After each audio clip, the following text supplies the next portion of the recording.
Le Bureau interafricain des ressources animales de l'Union africaine UABIRA est un bureau technique spécialisé BTS du département de l'économie rurale et de l'agriculture DERA de la Commission de l'Union africaine.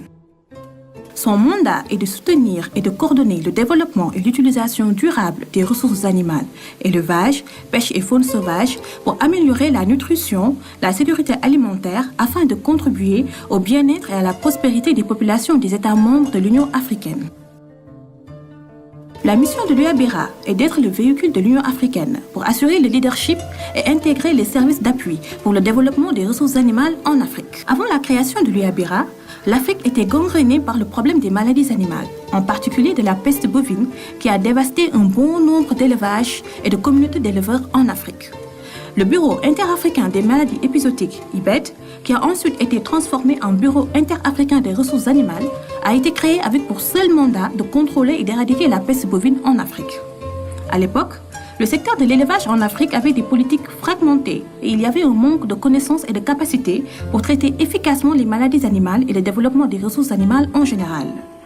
Un mandat clair pour l'UABIRA a été défini et son champ d'intervention ou d'activité élargi au cours des années 1951 à 2010 pour couvrir tous les domaines de développement des ressources animales sur le continent.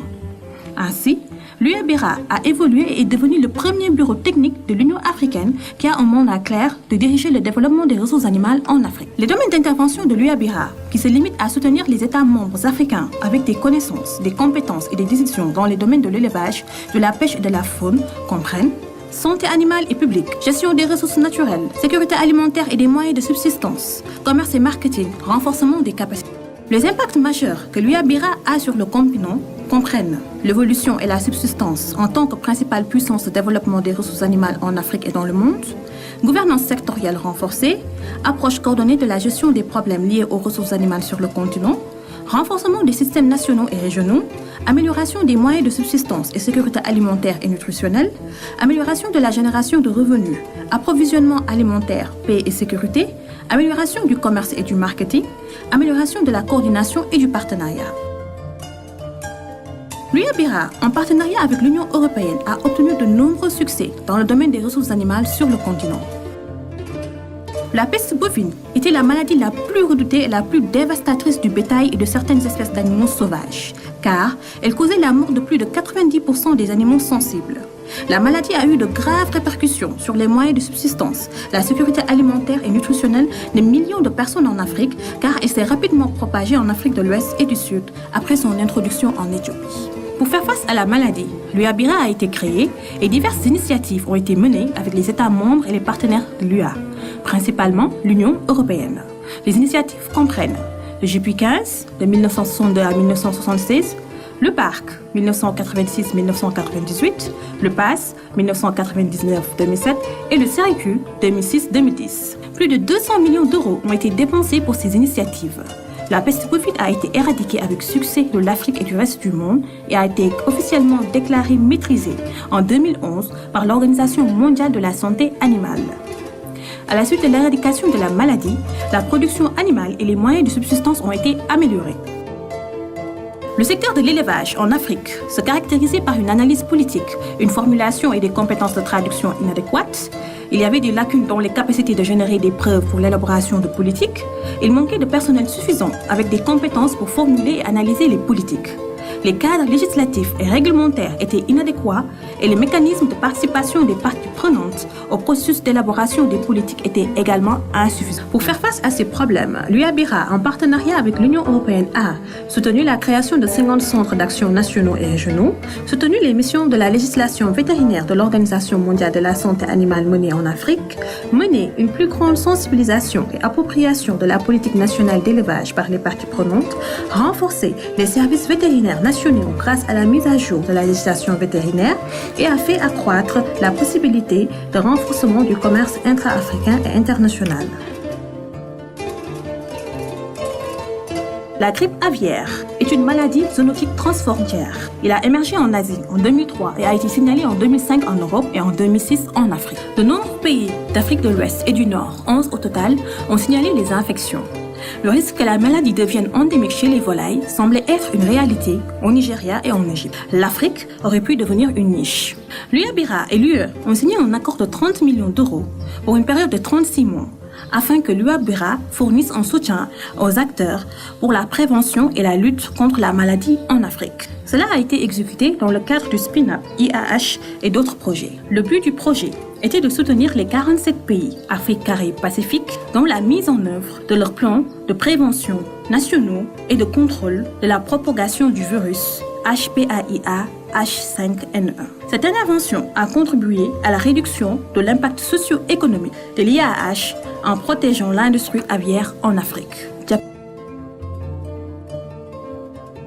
Les terres arides et semi-arides sont très répandues en Afrique, 60 à 80%. Elles accueillent une partie substantielle des pasteurs, l'un des groupes les plus vulnérables d'Afrique. En raison de la croissance démographique continue, la pression sur les ressources naturelles a considérablement augmenté et conduit à une série de conflits. En s'appuyant sur les interventions précédentes, l'UABIRA, avec le soutien de l'Union européenne, a abordé les problèmes et développé des moyens de renforcement de capacité d'adaptation des communautés dépendantes de l'élevage, fournissant des alternatives de moyens de subsistance et des solutions moins conflictuelles par le projet élevage. Le projet a permis d'obtenir des résultats positifs, significatifs et mesurables au sein des communautés locales et de leurs écosystèmes.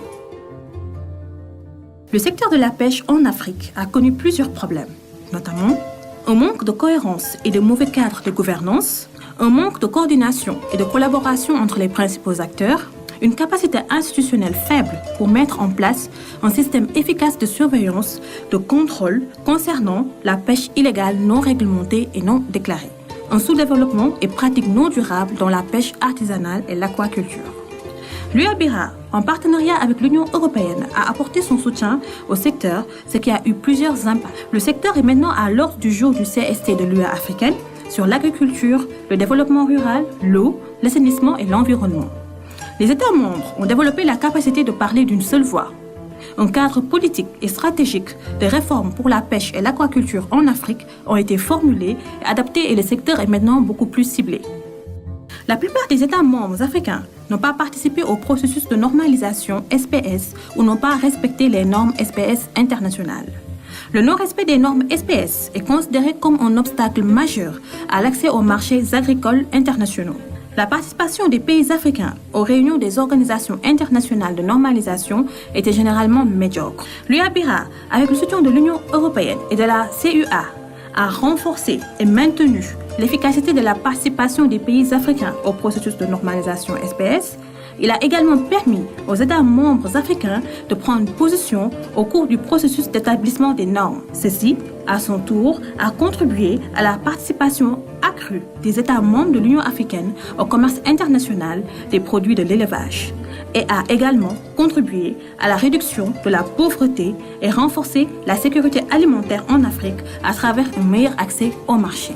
Afin de remédier à la situation, le Conseil exécutif de l'Union africaine, en janvier 2015, sur la recommandation des ministres africains de l'élevage lors de leur 9e conférence à Abidjan, en Côte d'Ivoire, en avril 2013, a approuvé la stratégie de développement de l'élevage pour l'Afrique.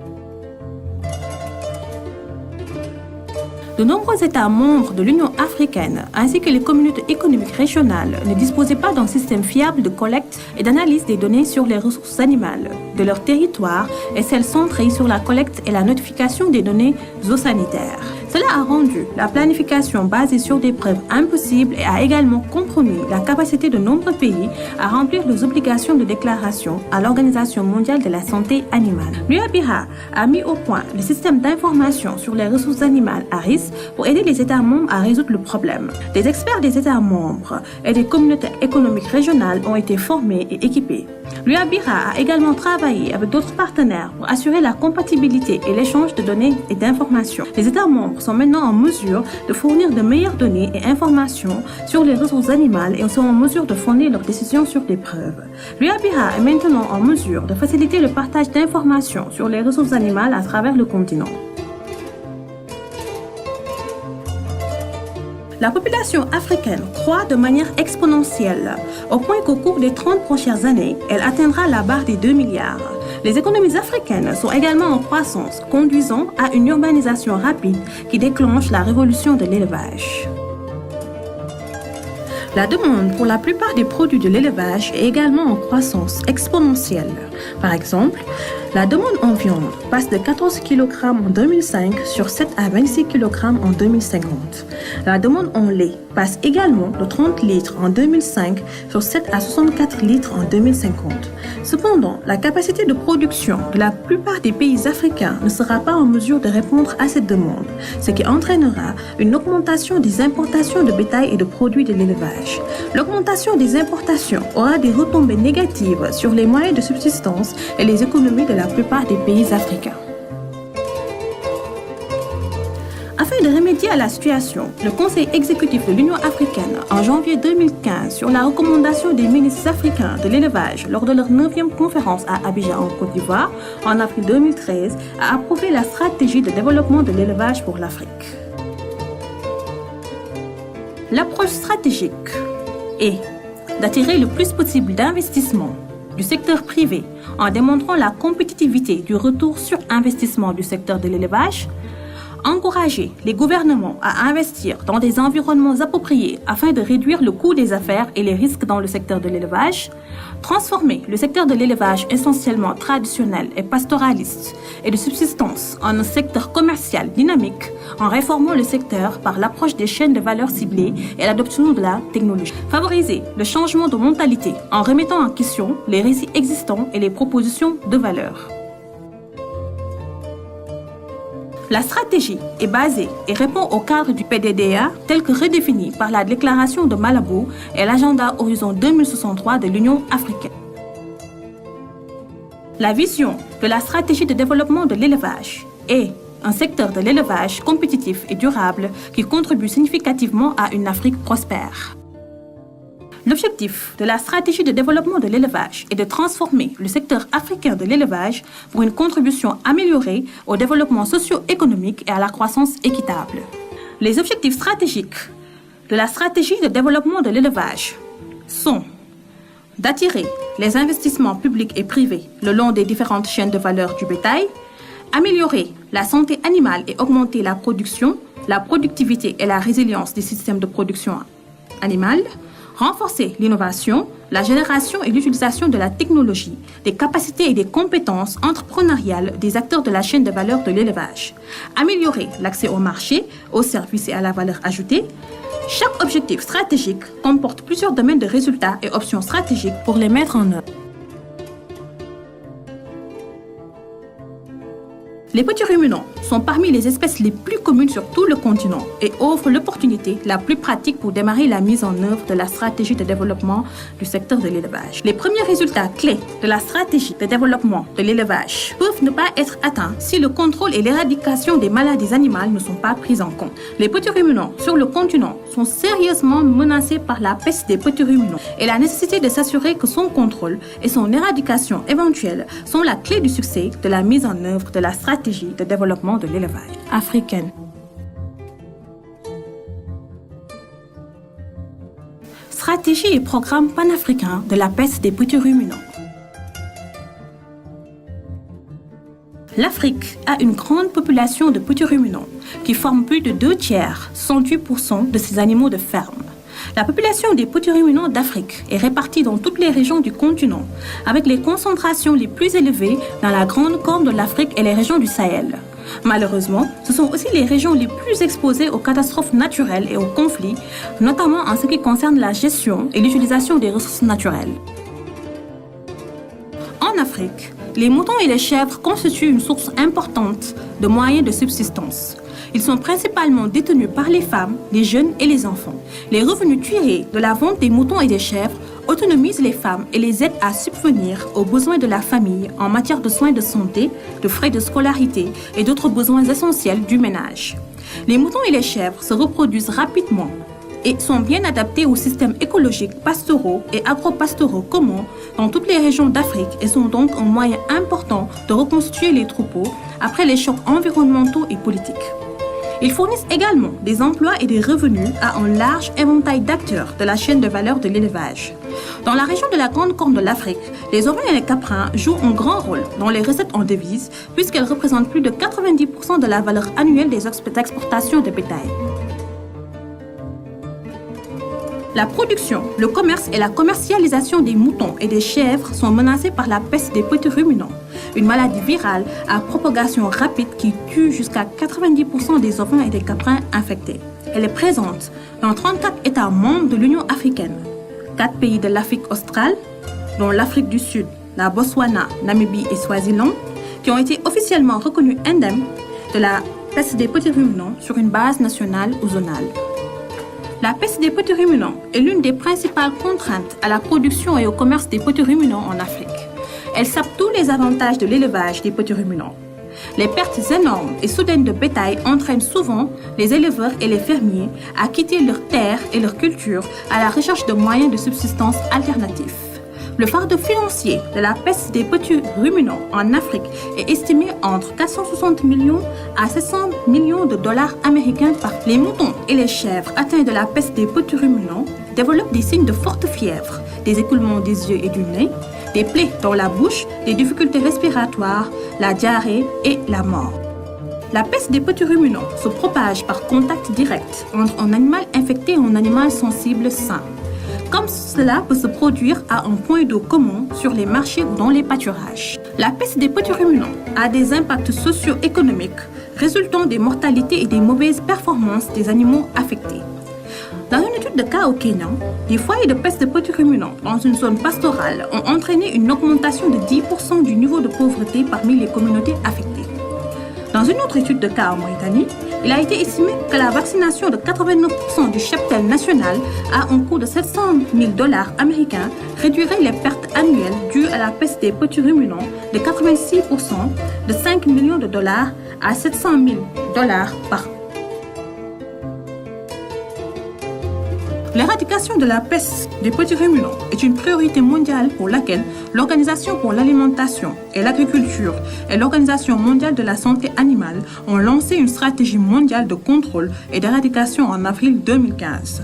Il est nécessaire d'éradiquer la peste des petits ruminants pour améliorer la contribution des petits ruminants aux moyens de subsistance, à la sécurité alimentaire et nutritionnelle, aux revenus des ménages et au développement socio-économique de l'Afrique.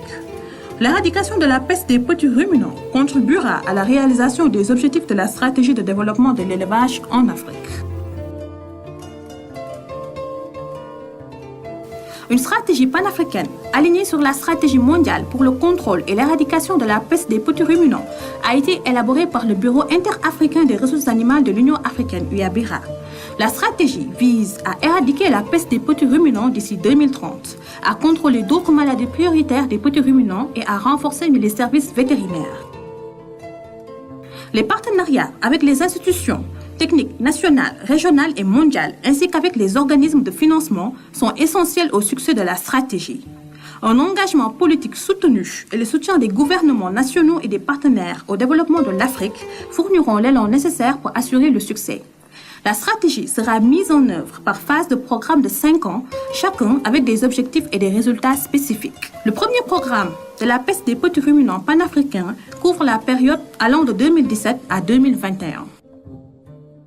Au cours des 5 premières années, le programme vise spécifiquement à réduire l'occurrence des pestes des petits ruminants en Afrique, à améliorer les performances des services vétérinaires pour lutter contre les principales maladies, à réduire les conflits liés aux ressources naturelles dans les principales zones de production des petits ruminants, investissement dans les modèles économiques des petits ruminants pour améliorer l'accès au marché pour les petits ruminants et leurs produits.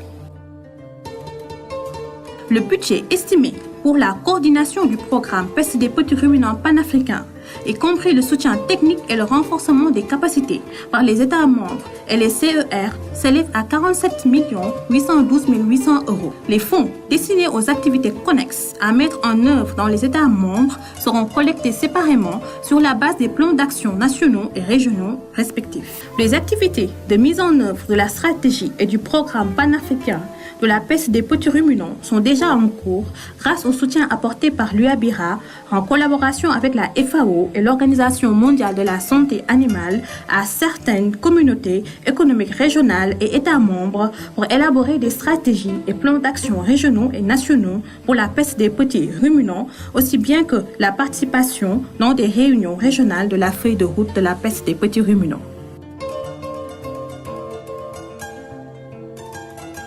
L'éradication de la peste des petits ruminants en Afrique supprimera une contrainte majeure à la production, au commerce et à la commercialisation des petits ruminants. Cela contribuera à la réalisation des objectifs de la stratégie de développement de l'élevage en Afrique. Cela nécessite un soutien politique soutenu et un engagement financier de la part des États membres de l'Union africaine et de nos principaux partenaires de développement.